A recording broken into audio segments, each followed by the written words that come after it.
Welcome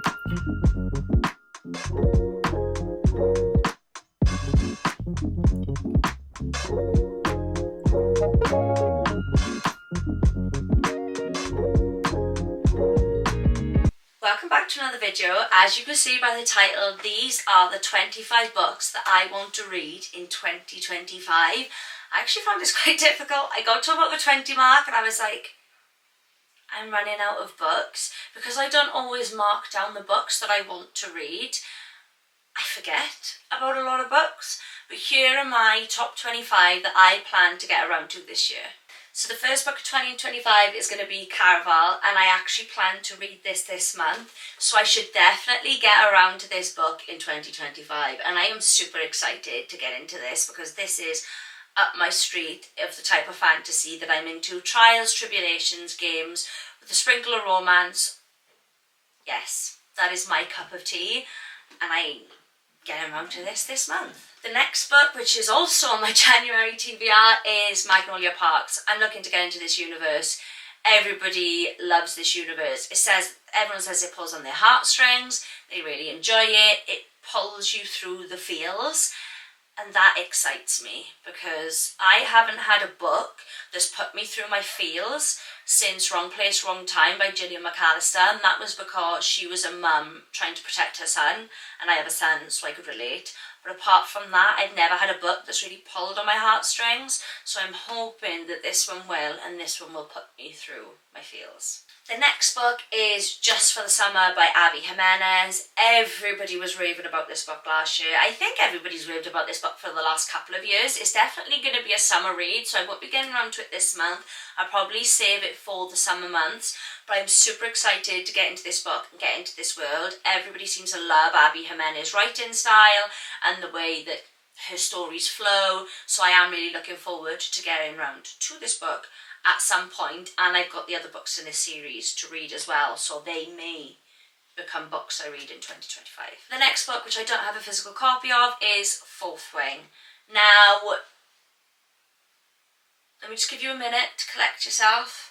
Yes, I am one of the rare few who is yet to read Fourth Wing, and somehow I've managed to avoid all the spoilers. I don't know how, but I have. I have read the first chapter of Fourth Wing because my mum asked me to read it when I wasn't into fantasy to see what I thought. And I thought, yeah, it's good, but I thought nothing else of it. And now I'm like, I have got to read this. Now I'm into my fantasy, I have got to read this. I've seen everybody talking about it, and also Onyx Storm is out this month. So it's about time I get around to it, and I think there's only going to be so long I'm going to be able to avoid the spoilers. So I'm going to get around to it. Maybe this month, maybe next month, I don't know. But 2025, this book will be read. Hold me accountable. Next is That's Not My Name by Megan Lally. Look at the flop on that book. Can we just take a moment to appreciate the flop on it? This book I've heard a lot about again. It's about a girl, she goes missing, somebody comes and says that they're her dad, but they're not. It's a thriller. I am a thriller girly through and through. I am obviously venturing into romance and fantasy, but I think my heart will always sit with a thriller. I'll always love a book that keeps me on the edge of my seat. And maybe that's why I enjoy the trials and tribulations of the fantasy, because you don't know what's going to happen next and you're on the edge of your seat. And that's what I love from a thriller. So maybe that's why I'm enjoying those type of fantasy books. But yes, Megan Lally, That's Not My Name, is on my books for 2025. Next, we've got A Man Called Ove, Ove by Fredrik Backman. I've just heard that this is a super cute story. It's about an old man, and I think it just takes you through his life, and it's meant to be really, really heartwarming, really emotional, and just a really cosy read. And it's quite short. I don't think it's as long as Baytown. I have said in a previous video I did struggle to get on with Baytown. I think it was just the writing style wasn't right for me at the time that I was reading it, if that makes sense. So I'm definitely going to give that book another go, and I am hoping to get around to this in 2025 because this just seems like a super cute read. Next is So Thirsty by Rachel Harrison. I also want to read Black Sheep, but I haven't included that in my books, in my 25 books of 2025, but I have to get around to this. I wanted to read it last year and I meant to read it last year and I never got around to it. So it's on my list for 2025. Next we have Yellowface. I was meant to get around to this in 2024 and I didn't, so it is now on my 2025 list. I've heard mixed reviews about this. I've heard that this is a bit of a weird one, but it is like thriller-esque. So I'm super excited to get into this, and I've got this beautiful gold edition cover and that just makes me so happy. But despite the pretty cover, I plan to get to this year. We have A Long Time Coming X by Megan Quinn. I dislike the cover because it's got an actual man on the cover. I prefer the American version, but we move. This is the copy that I've got. And I plan to read this maybe in February because it seems, definitely by like the cupids and the hearts, it is a romance novel. So maybe I'll get around to this in February for like Valentine's Day type of feels. But that is another book that I'm going to read in 2025. Another book that I don't have the physical copy of is One Dark Window, and then there's Two Twisted Crowns. I'm planning on reading the duology. I really meant to read it and I just didn't get around to it, and I have to get around to it this year. My mother said it's amazing. I've seen a few people talk about it and it seemed right up my street. It's a dark gothic fantasy and that's just drawing me in. So that duology I am going to be ticking off this year. We have Belladonna next. I've heard people love this. I've not read into this much. I'm not even sure that I've read the blurb on this book, but from what people are saying, I've got to read it. I don't know why, but I have to read it. So it's a 2025 read for me because I've just been told I have to read it. There's no rhyme, no reason. It's just got to be read. I've got The Blue Hour by Paula Hawkins with a beautiful sprayed edge, and it is signed by the author, but that is not why it's in my 2025 list. I saw this on new releases for 2024 and I was super excited for this to come out. It came out I think towards the end of the year, so I didn't get around to reading it, but I do really want to read this book, so that is why I put it on my 25 books for 2025, because I have to get around to this book this year. Hopefully more towards the start of the year rather than the end of the year, but we'll see when I get around to it. But this is a book that I am going to be reading this year. Yes. I have not read Icebreaker, I've not read Wildfire, and I've not read Daydream, okay? I am probably the only person over here that is yet to read these books, and I've never even actually read a hockey romance, so this will be my first hockey romance, and I'm super excited to get into it. I've seen that people have found that the series has got better as they've read on with the trilogy, so I'm hoping that the first book doesn't put me off, but I do need to get around to this book because I'm pretty sure I put this on a TBR last year at some point, and I just never ever got around to reading it. It's not my usual genre and trope, so I think that's why I haven't picked it up, but I'm definitely going to make a conscious effort this year to pick up this book and read it. Hold me accountable, please. The Nanny by Lana Ferguson. I have to read this. It just seems so funny and so cute and so just complicated, and I love that. So this book is definitely going to be a book that I read, hopefully more towards the beginning of the year rather than the end of the year.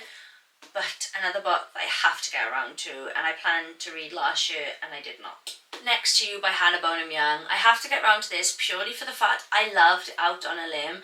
I loved Hannah Bonham Young's writing style, the way the story flowed, the thought that went into it, everything about that book I loved, and I could not put it down.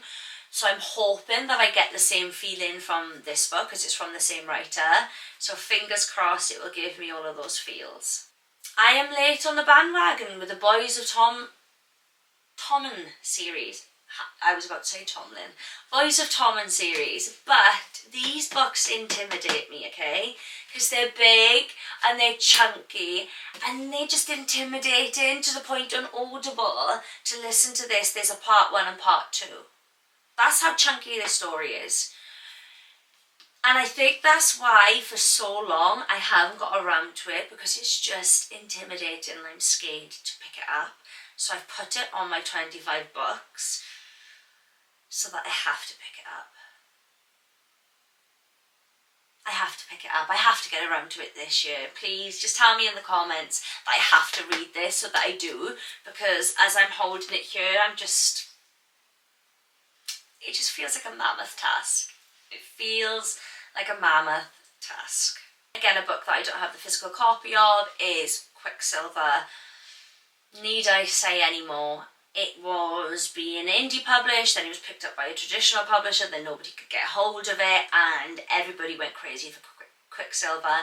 And it's from KU, so I get to save a bit of money, and I have to get around to this book. I know that it's like grumpy and dark. I think it's dark gothic, I believe. Correct me if I'm wrong. But that is a book that obviously I need to get around to, because that is the book that everyone was raving about last year, amongst others, but Quicksilver really had a lot of hype around it. If He Had Been With Me, the duology, I plan to read this. Again, it's meant to pull on your heartstrings, it's really meant to put you in your feels, so I may read this in the month of February. I know there's heartbreak in it, but it's like romance, so might try and get round to this in February. We will see what my TBR prompts pick, or whether I just mood read this book. But I meant to read it last year and I didn't. A lot of these books I meant to read last year and I didn't. I just got distracted by new releases and other books. So I'm really hoping to get around to this year. The next book, I don't actually have the physical copy right now because my mum has it, but it is A Fire in the Sky. I was super excited to find out that this was being released. It seems right up my street and I can't wait to get around to it. I was going to read it last year. Shock. I didn't. So it's a this year read. The Seven Husbands of Evelyn Hugo. I meant to get around to this for about 6 months last year when I picked back up my reading, and I never did. And it was so highly recommended, but it does have mixed reviews. I do plan to read this year. I need to get around to it. I really, really have to, because I've heard so many good things about it that I can't not, and I feel like I'm missing out. I've got FOMO with this book, so it will be a read this year. Another book that I don't have the physical copy of is Better Than the Movies. Again, this is just a staple, a classic. Everybody loves, everybody's read, everybody recommends, and I am yet to read it.